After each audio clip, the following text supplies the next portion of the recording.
Hi, I'm Tim from Marathon Mates. Less than 1% of the Earth's population has ever run a marathon, and at some stage before you've probably thought, I would like to do that as well. Well, on this episode, we are going to tell you how you can run a marathon. We'll give you our tips and tricks to get you over the finish line. Are you ready to run? Let's go. Welcome to the thrilling world of the Flying RuNR, brought to you by the Marathon Mates.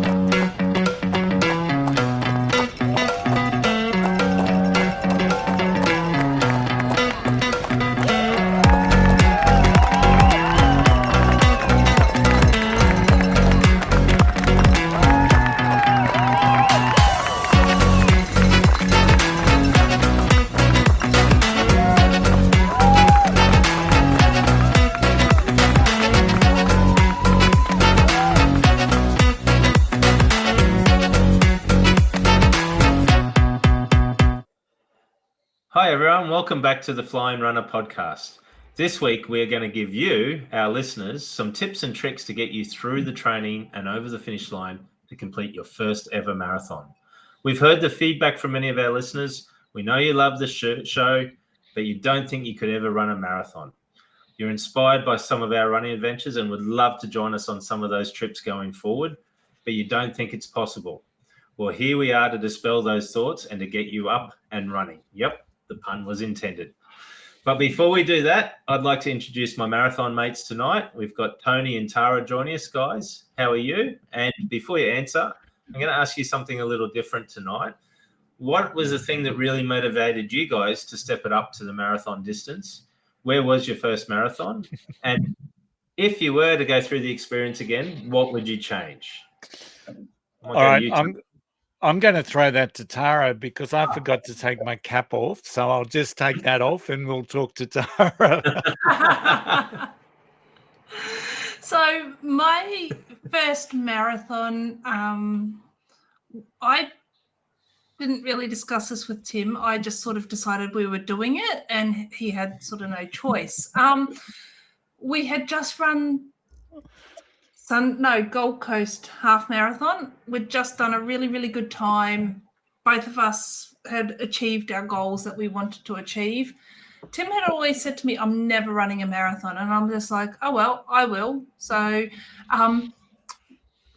it was about 7 or 8 weeks for the Sunshine Coast Marathon. And I'm just like, right, if I'm ever going to run it, I'm going to do it now. So we spoke to Wayne, I spoke to Wayne, who is our massage therapist or remedial massage therapist, as some of you may know.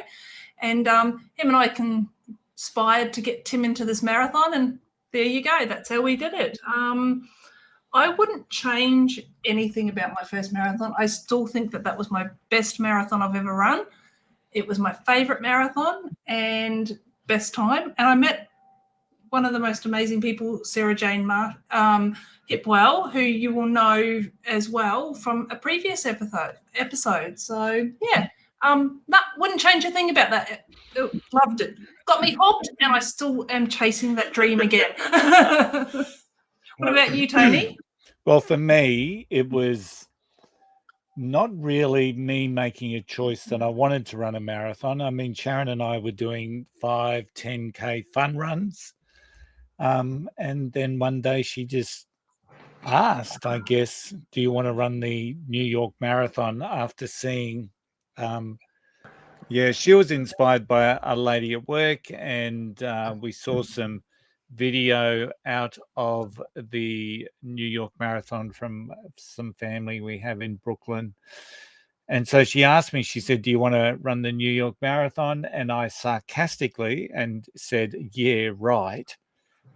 Sharon didn't take the sarcasm and said, okay, Tony's in. So next minute I knew we were booked, we were registered, we're running the New York Marathon. And that's what got us started. So the first marathon experience was awesome. But I probably wish that I'd known a little bit more about training and not getting hurt. Because I think I've shared on the podcast before, I ran New York hurt, and I really would have liked to understand the training a little bit more and what was required. So this sounds like a bit of a conspiracy type, almost against the husbands from the wives on this thing, because Sharon got you doing it and vice versa. So yeah, maybe it's the females that have got that drive to begin with. Do you think?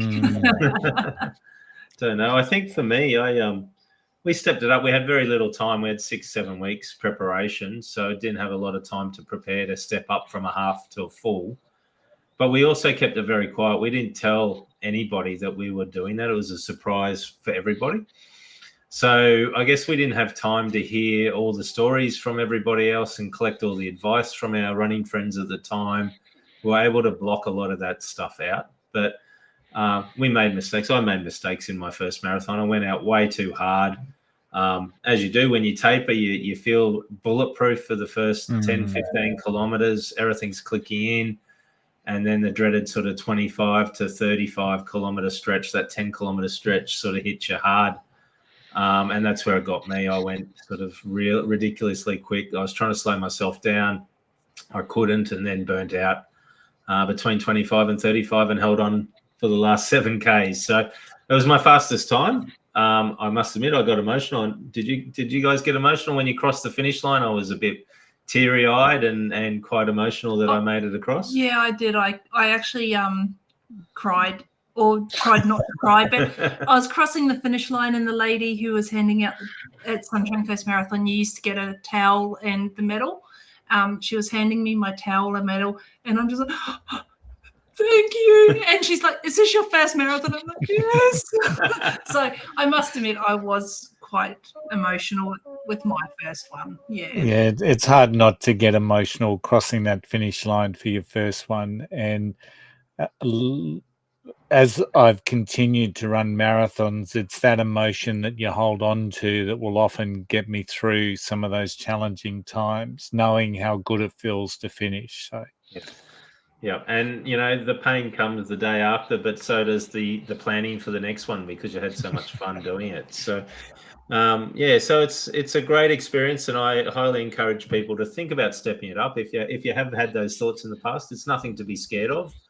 It just takes a bit of time, and I guess that's where we are. We're going to be talking tips and tricks for stepping it up for you to have your first ever marathon. So whether you're slogging it out now at a park run, or just doing 5Ks once a week around the block, or whether you've done a few half marathons and are wondering how in the hell do they ever run twice that distance for a marathon, which I know I thought that many times after a half marathon. We're all here to help tonight. And so we're going to give you, I think we've got 11 tips. It was going to be 10, but we found another tip. So we've got 11 tips. So we are pretty good with this. And I think that's 11 tips is a good starting point. So the way we're going to do this is we'll start at each tip, and we'll just talk our way through it, and we'll get through the 11, hopefully, within the time we've got. So I'll kick it off. The first tip we've got is you need to understand why you want to do this. Committing to a marathon is a huge commitment of time, of energy, of pain and suffering, and all the rest of it.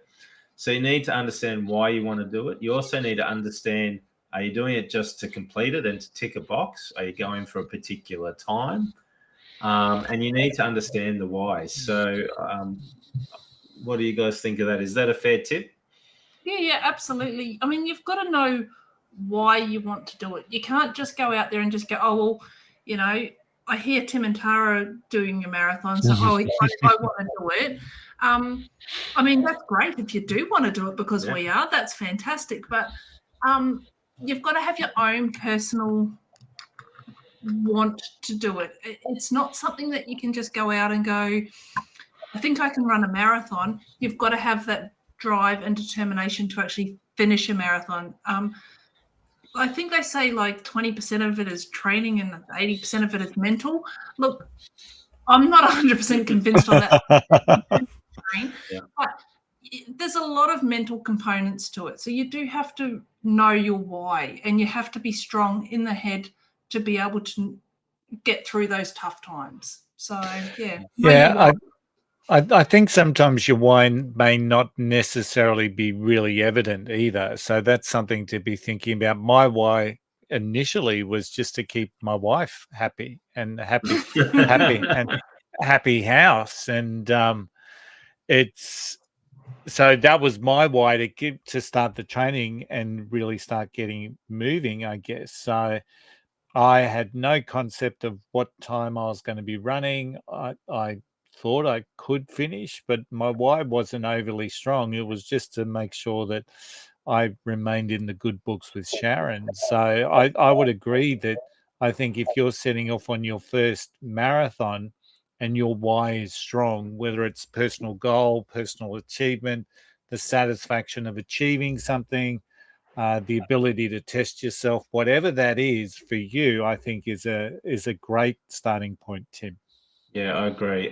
And one of the things that I have seen a number of people, first timers, do is they get focused on the time rather than the why necessarily, and Or they just go, the experience. yeah, and they go, I want to go a sub 4 hour time, and then they don't hit it on the race day because things don't go to plan or whatever, and then they throw in the towel and don't do another marathon again because it's too hard. So, I want to see people enjoy this sport. I want to see people come into it. I want them to see the why. If you really are genuinely have a why that is sub 4 hours, that's great. But also maybe understand that you need a plan B and a plan C time, which we've talked about before on this podcast. Yeah, as well. don't have your why that you want to sub 4 hours because Joe Blow next door did sub 4 hours and you want to beat him, and you're 20 kilos heavier and he's been running for 15 years. So make sure your why is a really good why as well. Yeah. All right, our second tip is to choose a marathon plan. So how do we go about choosing a marathon plan, Tony? Well, first up, I think you've got to understand that you do need a marathon training plan because, and once again, just personal experience, I had no concept. I thought that, fundamentally, I had a year between when we made the decision to go and do it to doing the New York Marathon. And so initially my thought was if I add a kilometer a week, I'll be running 52 kilometers, which can I tell you is not a great marathon training plan. So there are a number of avenues that you can find out a training plan. Training plan could be 12 weeks prior, 16 weeks prior, 20 weeks prior.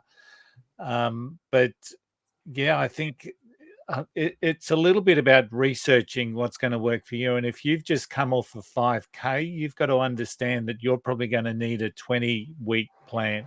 If you're already doing half marathons, you might get away with a 12-week plan. But go out and research. There's a number of different influencers on YouTube, for example, that may give you some hints on what to be looking for. There are a number of free plans that you can find on certain marathon websites. For example, I think Melbourne Marathon has a very good free 12-week plan. So do the research, have a look at it and see what's going to fit in with your commitments, your personal life, and understand. I think first point is understand you need a plan. You just can't add a kilometer a week and think you're going to get there.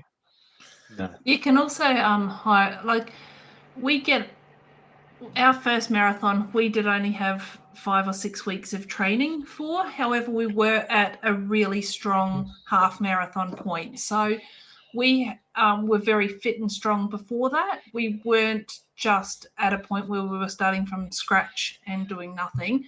And our marathon tips came from Wayno, who is an Ironman and triathlon and done many marathons himself.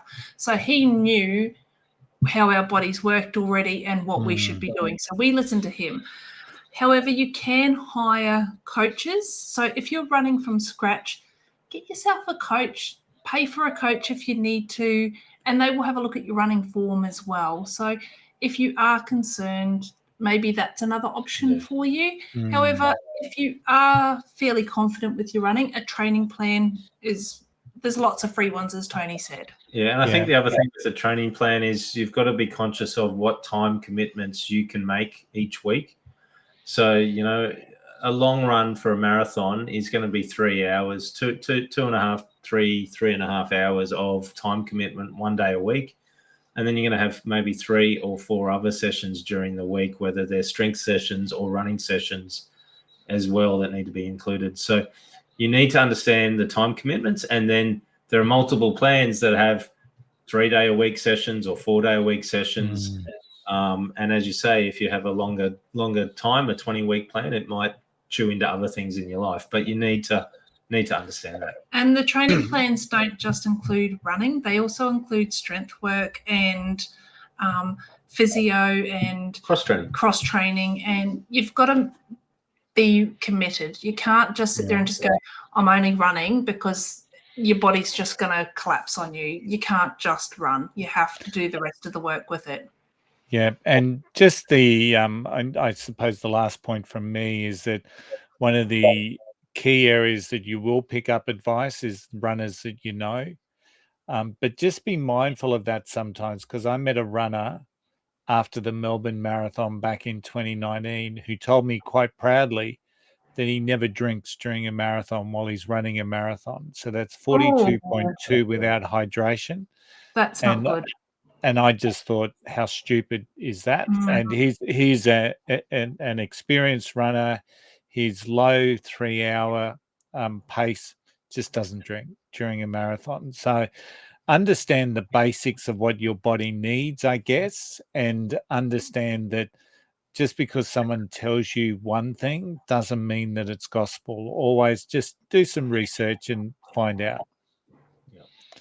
Good points, guys. The third tip number 3, is about the gear you need to run in, and you need to have specific gear. So I'm going to hand this one over to you, Tara. What sort of things do you need to worry about with running gear? Well, look, for a free sport, you can make it very, very expensive, or you can make it quite cheap. So the one thing I do recommend is good quality shoes. So whether you have 0 drop shoes, so that means like, you're running barefoot almost, or you have like the most high-tech carbon shoes that you've got, I highly recommend getting fitted for a good pair of shoes, or seeing somebody about your shoes to make sure that you have what is needed.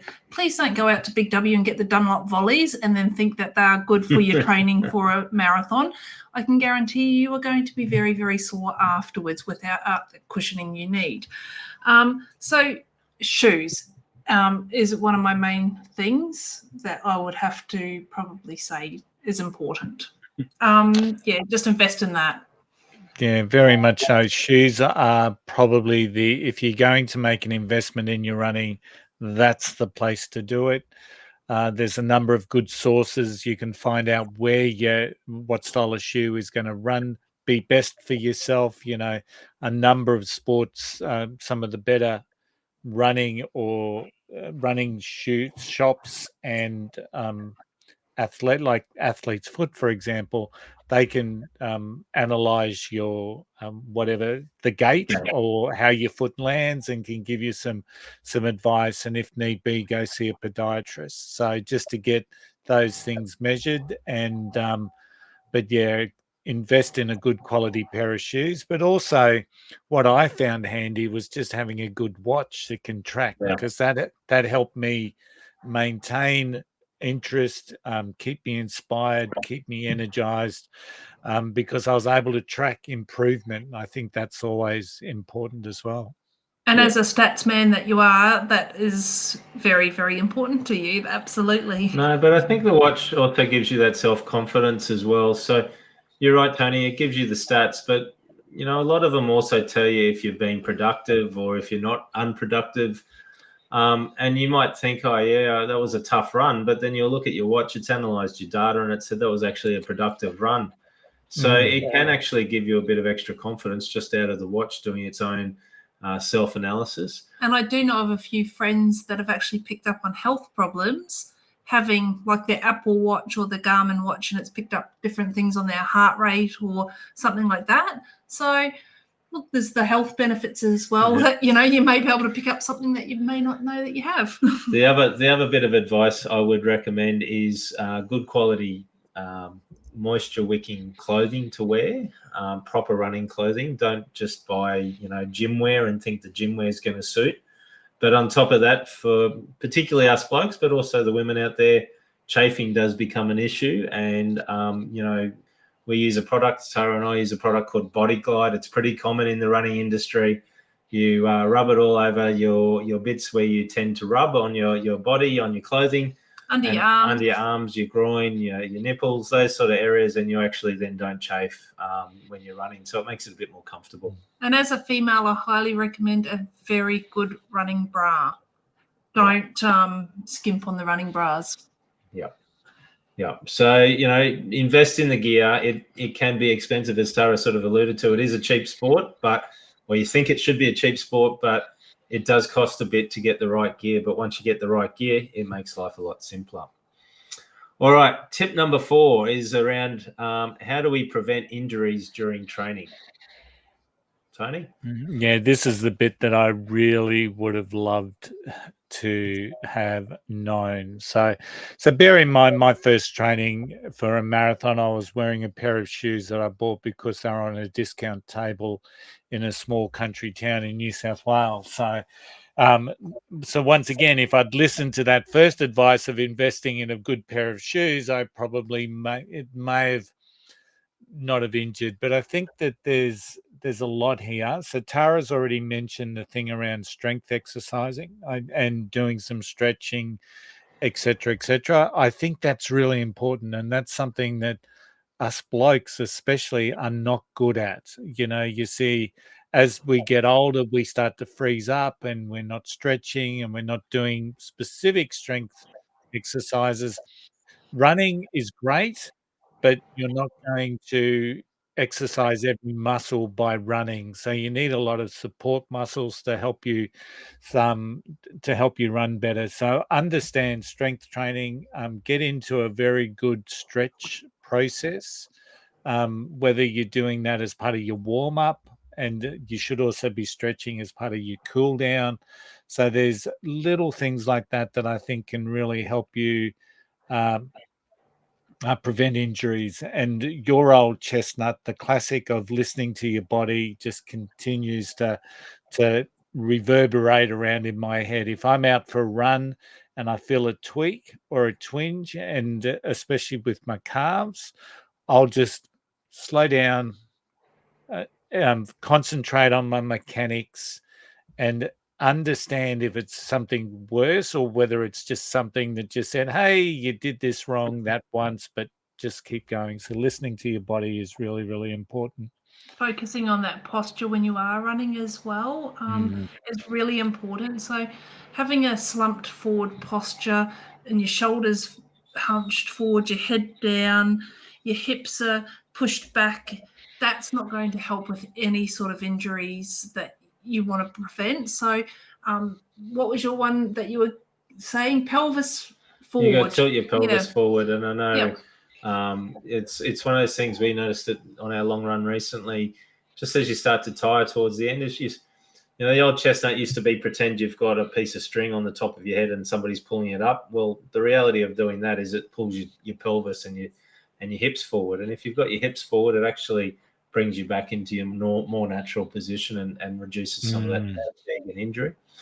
The other part, which we're not talking about, and we've had a whole episode on it before with Wayne Cooley, was around, seeking remedial massage, preventative work. So when you are doing your training, you should be bringing in things like remedial massage and seeking ongoing medical support from professionals, whether it's physios or remedial masseuses or podiatrists. But we, for instance, Tara and I, we get a massage with Wayne every month. And that just is to remove all the gunk and all the toxins out of our body. We go for 1 hour every month each.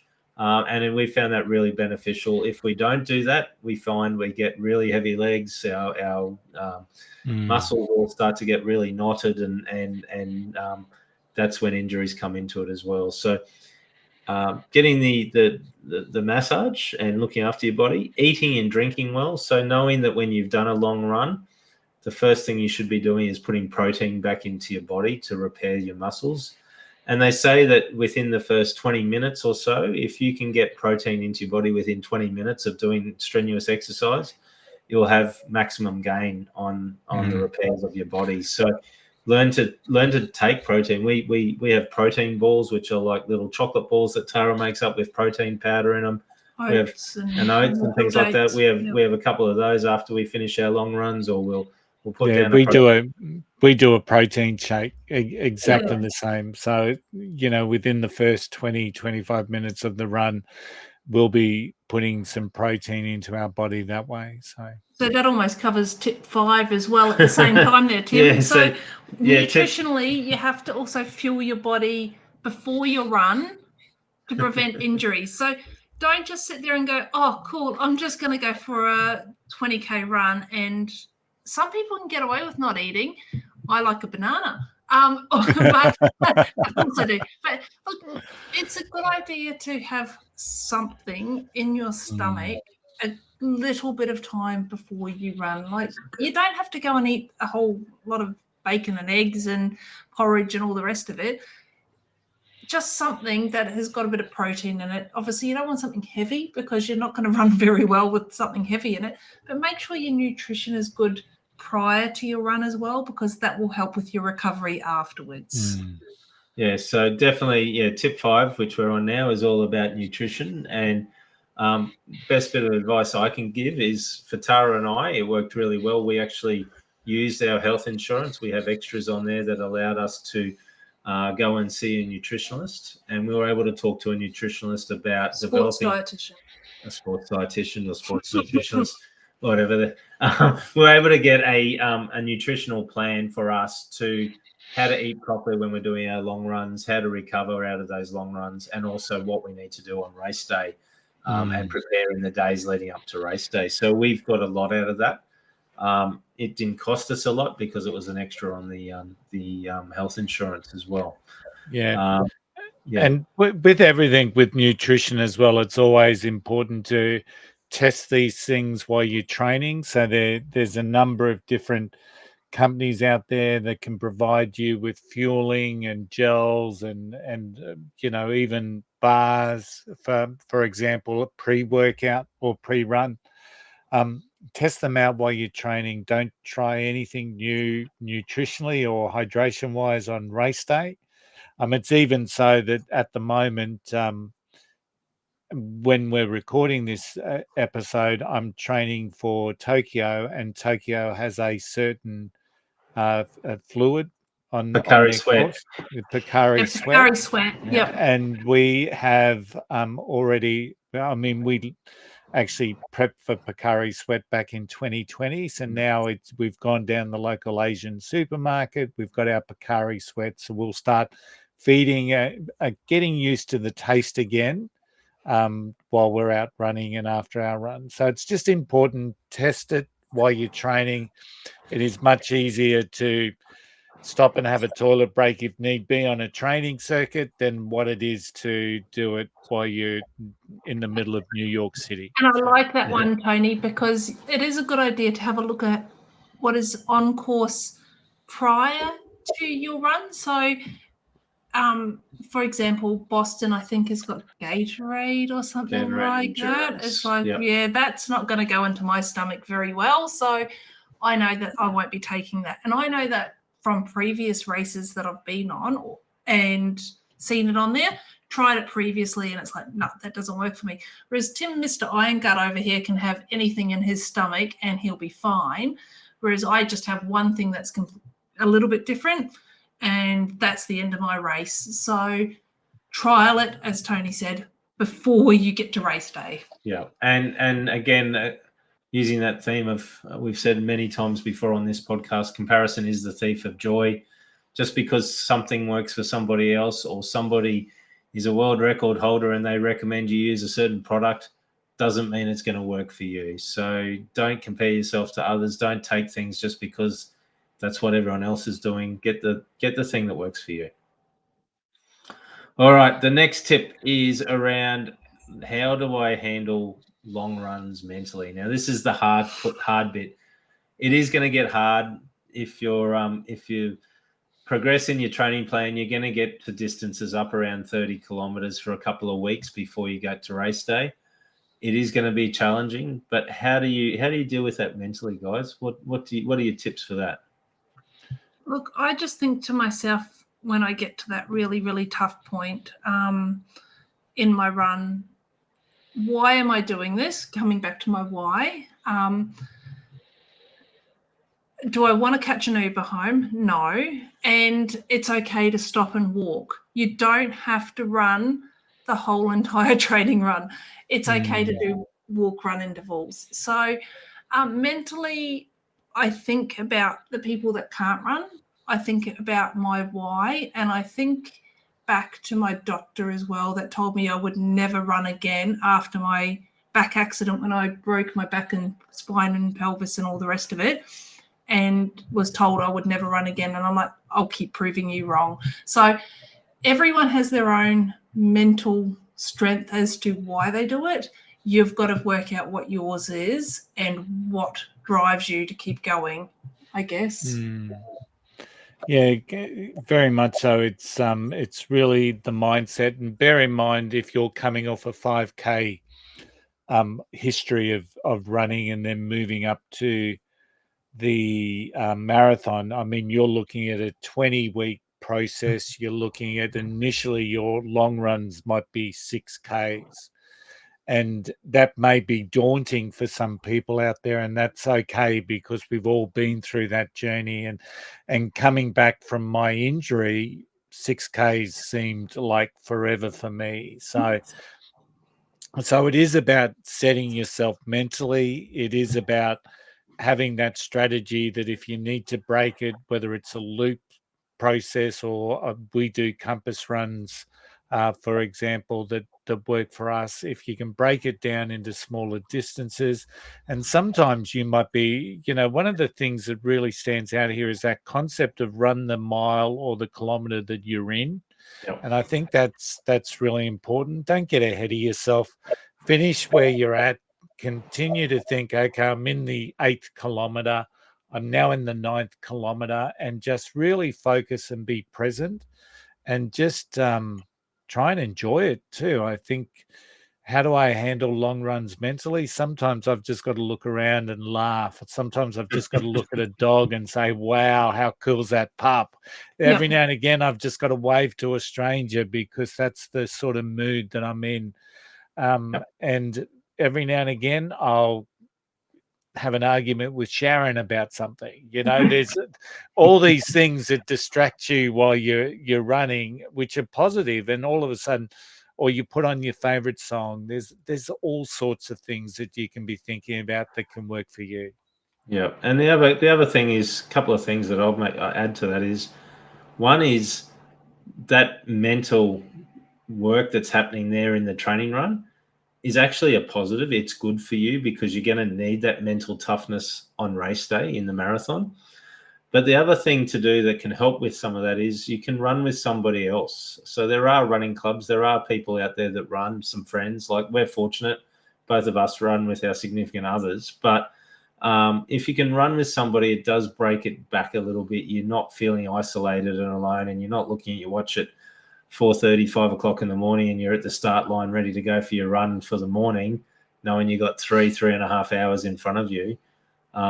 If you got somebody there you're talking to, it makes the time go away pretty quick. Even if it's just for a little bit of it, you meet up with them, halfway through your run, or they run a little bit of it with you or something like that. Yeah. So, and one of the things we've done as well is we've broken up the long runs a little bit, where we'll go off and do 8Ks or 9Ks first up early in the morning, come back and time it so that we then jump onto park run straight away, do 5K park run with everyone else, and then come back and finish off the distance ourselves after park run, just to break it up. So you're still getting the distance done, but you're actually breaking it up into 2 or 3 different runs as well. And that helps mentally break it down a little bit, so it doesn't feel like a 3-hour run, but it might be 3 1-hour runs or something like that, just back to back.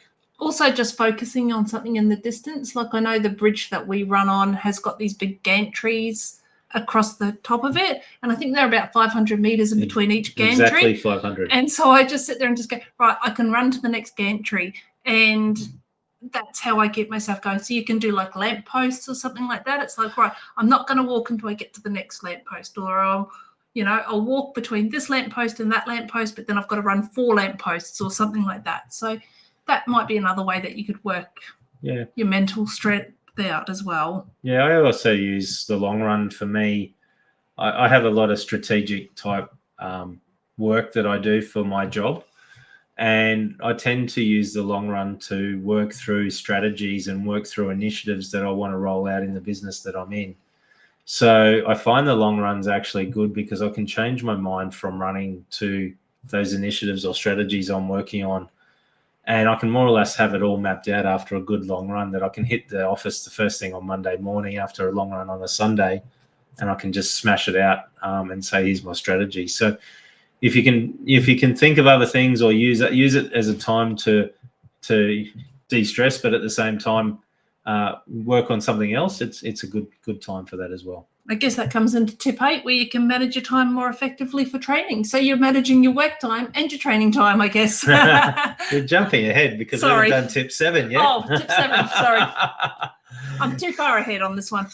So tip 7, we'll come to tip 8 in a minute, but tip 7 is about recovering after a long run. So recovery is a critical part to long running. You have to recover the body. You have to take the time to recover the body. You have to listen to your body. For us, after our long runs, long run Sunday. Monday is generally a non-running day. It is a day where we will do stretching, and it's a day where we do a bit of body management type stuff. But it's generally not a day we'll go back and run unless we're training for a specific event. We generally don't. But Tony, have you got any tips for running, for recovering? Just the fact that you do have to understand that your body does need recovery. So, but yeah, protein is obviously important. We do some stretching straight away after we've done our run, but then we'll also do crab walks. I love my crab walks at the moment because they're really helping me get back into the swing of things. There's a big push at the moment. You can see it all over your social media about ice baths, and they are so invigorating. After a run, we'll usually have breakfast, and then we strap about 14 million ice packs onto our body just to only because mainly because I need them, but Sharon started doing it now for her calves as well. So ice is really good.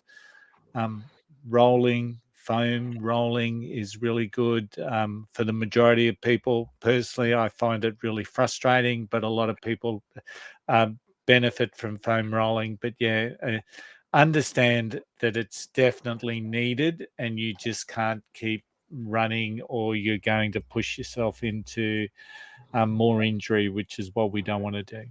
Absolutely. Like Tim and I will jump straight into our pool at home, and we'll do laps up and down the pool at home. It's long enough to sort of do shortish laps. It's no Olympic swimming pool, but it's enough to do some laps. And but we just jump straight in with our running clothes on, which probably isn't good for the running clothes, but it works well for the body. So, and we actually have some like ledges on our pool, so we can stretch as well at the same time. So it's a really gentle way of stretching because you've got the cooler water and stretching without that heavy body weight of your own heavy body weight in there, and just a bit of different movement. Yeah, the pool is very good. A lot of footballers, after they finish a football game, or the day afterwards, we'll go down to the beach and then walk around in the water, and it's the same. It's the same principle. It's about getting the lactic acid moving through your body and working your muscles a little bit differently. But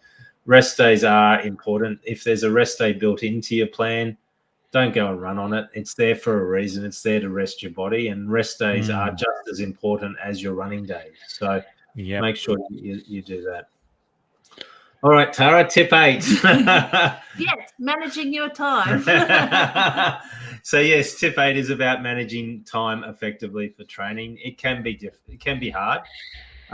It can be hard balancing, marathon training with life commitments. So, guys, what sort of tips do you have to keep on the plan? what apart from working out what I'm doing at work for the next couple of days, Yeah. that's great time management.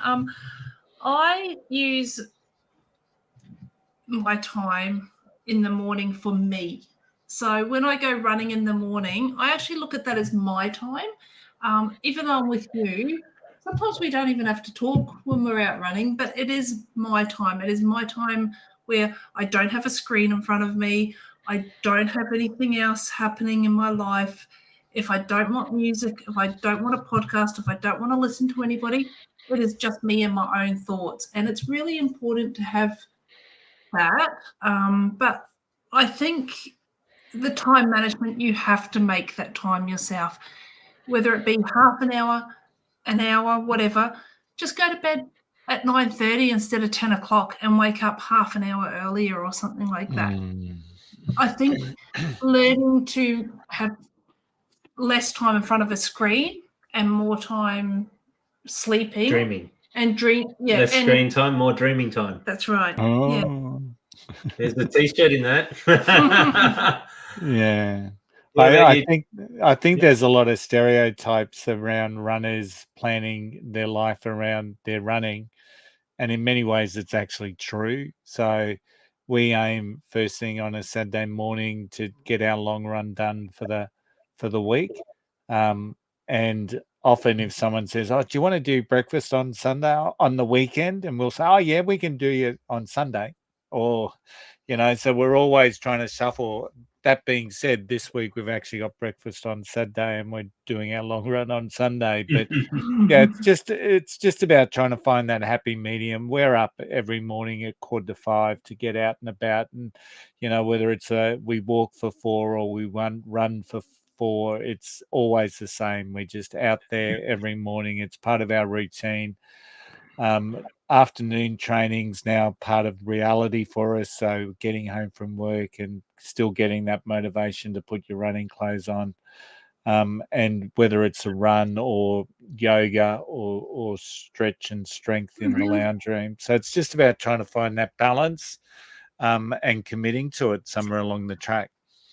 Routine is the trick, right? So getting into that routine. Saturday, Sunday, whatever it is long run day. Monday's rest day. Tuesdays, 5Ks on the treadmill, easy. Wednesdays, fast on the treadmill. Thursdays, a rest day. Fridays, a run around the block. Saturdays, park run. Building that routine and then holding it and into your life around and building your life around that. It can be hard. I've had jobs before where I've had to travel midweek and 2 or 3 times a week, jumping on aeroplanes and going all over Australia and New Zealand and other places around the world, Singapore. And you've just got to find the time, even when you're traveling, that routine comes into play that I've got to get up and go for a run before I go to work, or I've got to go off and make sure I do my stretching or whatever. So building that routine can be a little bit boring, but at the same time, it's part and parcel of being a marathoner. Alrighty. Tip number 9, cross-training is an important part of marathon running. So what does cross-training mean or look like for you guys? So I like to get on a bike. I don't go out on the road on a bike. I just refuse to do that. I've seen too many cyclists get run over. I've seen too many of my cyclist friends actually come off their bikes by themselves, fracture collarbones, break legs. I'm just not doing that. I'm not willing to risk it. So we've got a stationary bike at home. It's connected to iFit, same as our treadmills. It's got an incline, decline. It's got a screen in front of it. You don't feel like you're on a stationary bike. It's quite good. It's a bit like set up like a RPM or a spin bike if you've gone to gym. So it's set up like that. We do body weight resistance training, and we also do a lot of swimming afterwards and stuff like that.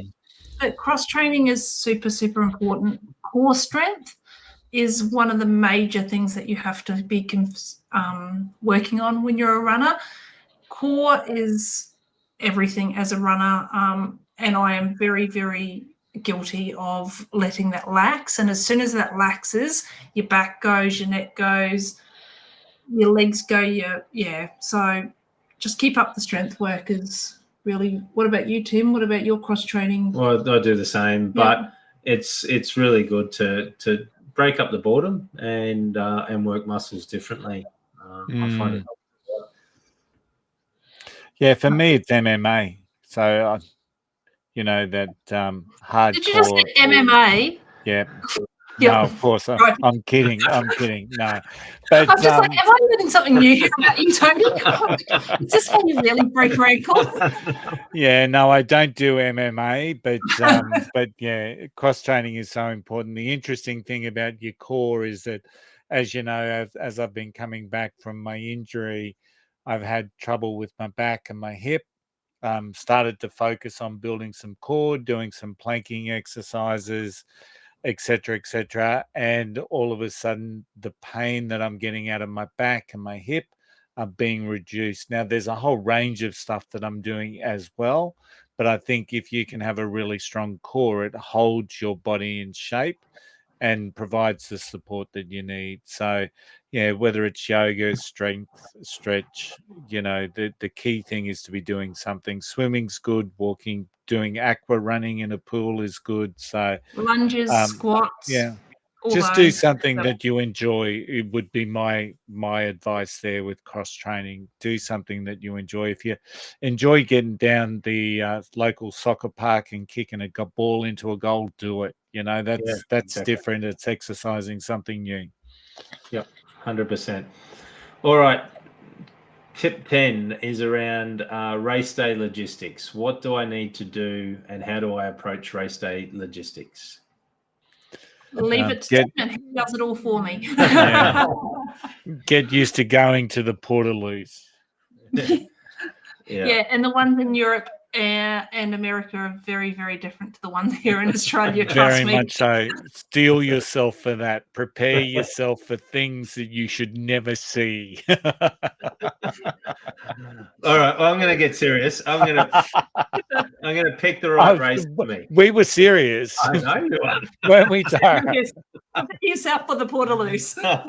I know you are, but in reality, you need to pick the right race. You need to give your time to train for it, and you need to book early, right? So that's the first key around race day. You're not going to have a race day if you don't book early. Then you need to plan the race day well in advance. As we said earlier, you need to practice your hydration and your fueling, your toilet stops. Practice all of that during your training runs. Every marathon you do, they provide a handbook for the runners. The runner's handbook tells you the course. It tells you where all the toilet stops are. They usually give it out about a week before the marathon.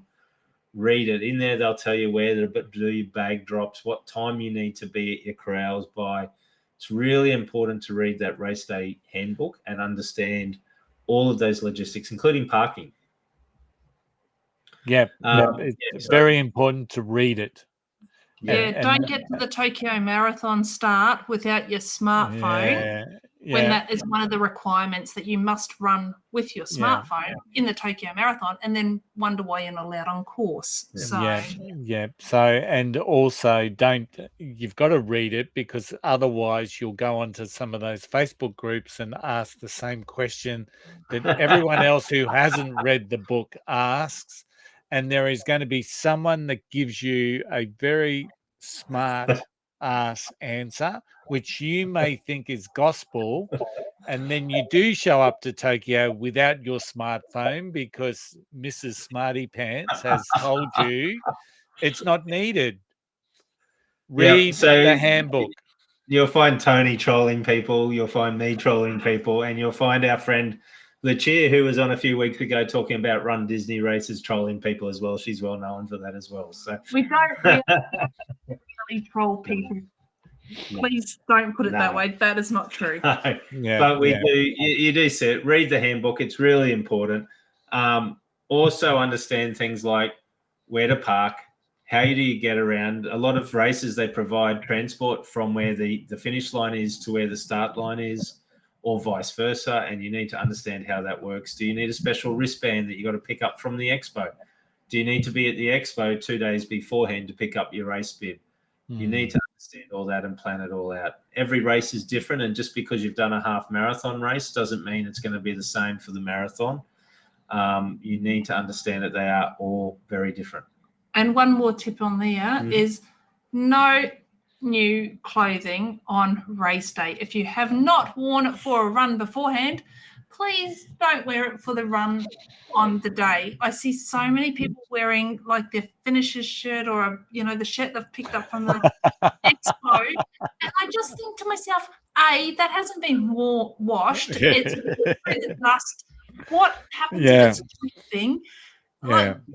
And then you're jinxing it because you're wearing the finisher's shirt before you finish the race, and that's just a big jinx. How many people did we see at Berlin wearing their finisher's shirt at the start of the of the race? And I'm just thinking, you are crazy. Hey, just the other tip that I'd throw in is after you've read the runner's handbook for the race, and it tells you that the first hydration stations going to be 5 kilometers into the race, because some of them are. Practice running 5 kilometers without needing a drink of water, because I cannot get over the amount of people after a marathon who tend to say, geez, that first aid station was a long way to run. Well, you knew about it, practice it, and get in the habit of running 5Ks. Most marathons are going to have them every 2 to 3Ks. It's very rare you'll find them every kilometer or even every mile. So just understand what it is and practice it as part of your training. And another tip on that one there, Tony, is also sometimes it's also worthwhile training just that little bit further for a drink, because the first aid station is always the most packed. So just be aware of that, people. Yeah. The first aid station is always the busiest. Bedlam at Berlin. Yeah. Also, just one last thing. If you can, and it is possible, try to get to the race precinct area the day before the race while they're still setting it up, so you can familiarize yourself. When you get to a race day, it's going to be dark at the start line. You're going to be walking around, particularly things like Gold Coast, you're walking around through parklands. You've got to try and weave around paths and all sorts of things.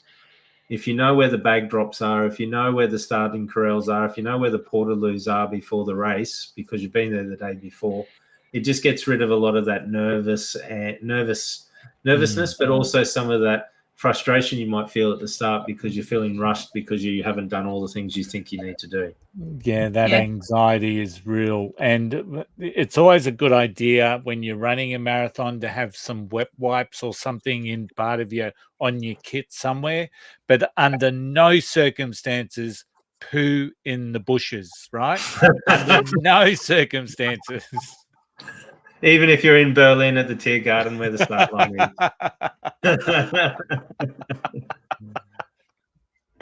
You see it all when you're a marathon runner, don't you? Oh, yes. Yeah. So portaloos and poos for you guys. Yeah.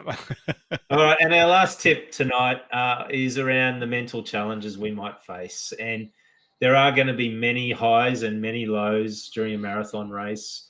As I said at the beginning, when I reminisced, I started off thinking I was bulletproof. And then I hit sort of that 25 to 35K stretch, and I went through a bit of a low, and then I was able to push it in and get it home. But, you are going to go through that. So you need to develop some strategies to push your way through that. I don't know if you guys have got any strategies around that. My strategy is to find somebody like Sarah Jane and get her to run every marathon with you, because she was amazing for me. Sarah Jane Hipwell from an earlier episode of the Flying RuNR Podcast. Yeah, and I think here, no matter what level you are in marathon running, there is always going to be a tough moment. There is always going to be a tough period. Have a look around, pick someone out in the crowd, smile, wave, pick a person in front of you that you want to try and catch, is another part of that motivational thing. You are going to have, especially in the majors, a lot of people patting you on the back and saying, well done, or they pick up that we're from Australia. So I still remember the guy that ran with me as we're coming through the Bronx, and he said, oh, you from Australia? I got friends in Adelaide. Oh, yeah, do you? Yeah, they must be my friends as well, So of course you know them. You'll get that during the marathon, but also don't ever lose sight of the fact of how your encouragement to others helps you. So when you see someone struggling and you're patting them on the back and saying, you've got this, it's actually helping you because it's regenerating your energy as well. Yeah, and I think the last bit there is once you do cross that finish line, celebrate the success. Go out and celebrate it, whether it's dinner or a few drinks or catching up with some mates. Whatever you do, don't just take the medal, jump in the car and drive back home and put the cupboard in the drawer and go back to being you. Go and celebrate it. It's a huge effort. Yeah. As I said at the beginning of the podcast, less than 1% of the Earth's population has ever run a marathon. So to do it is pretty special. Go out and celebrate. It's been 20 weeks of training or 10 weeks of training, whatever it's been. It's a lot of kilometers. It's a lot of sweat. It's a lot of early mornings. So make sure you celebrate it and celebrate it in style. 100%. Cool. All right. Well, that brings the end of the tips for today.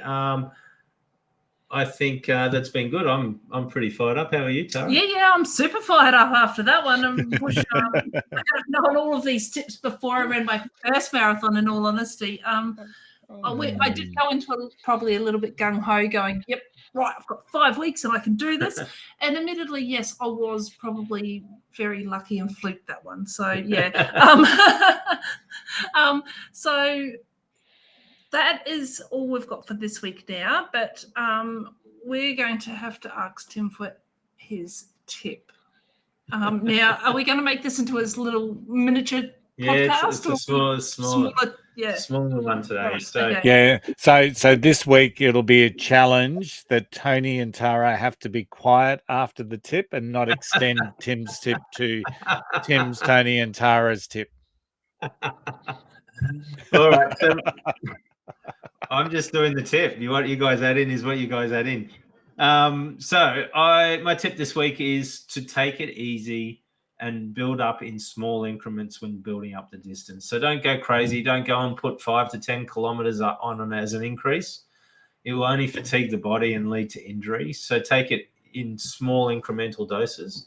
For Tara and I, we use like a 3 kilometer strategy. So we'll go 15 to 18 kilometers. We'll hold it at 18 kilometers for a couple of weeks, and then we'll go to 21 kilometers, and then we'll hold it there for a couple of weeks. Then we go to 24 kilometers. And for us, the 3 kilometers isn't, because we run out and back on our training, an extra 1.5 kilometers out equates to about 10 minutes of running. So it's only 10 more minutes in a mindset that you have to go out. Once we turn around, we know we're going to get home again, and it's only another 10 minutes back to where we were. So it seems a lot easier when you break it down into that sort of 3-minute increase. That 3 minutes is also something you've just got to hold. As I said, you don't just go 1 week 15, 1 week 18, 1 week 21, the next week 24, the next week 27, and the next week 30. You need to build it up and hold, and slowly increase. And as we keep saying, comparison is the thief of joy. Just because somebody else is doing bigger distances or they're running further or they're running faster, don't follow them. Stick to your plan. Remember the reason why you have that plan. The plan is there to get you to your marathon. It's there to help you do what you need to do.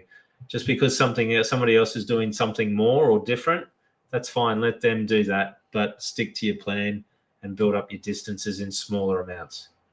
And that's my tip for this week. Perfect. I've got nothing to add. And notice Tony muted his microphone so he doesn't speak. Fantastic tip. All righty. So hopefully that has given everybody some excitement, and we're going to see a lot of people starting to step up into the world of marathons. We really hope that you've been inspired by tonight's episode. It's a great sport. We love running marathons. We love talking marathons. We love the great physical and mental challenge that marathons brings to us. So hopefully that's inspired you on tonight's episode. But that wraps it for tonight and for this episode. Video of this episode will be available on Spotify and YouTube. Audio will be available on those channels as well as via Apple, Amazon, and Google Podcasts, as well as most other popular podcast platforms. Remember, every step forward is a victory. Lace up, hit the road, and we'll catch you running a marathon on the next episode. Until then, happy running. Happy running. Happy running. There you go.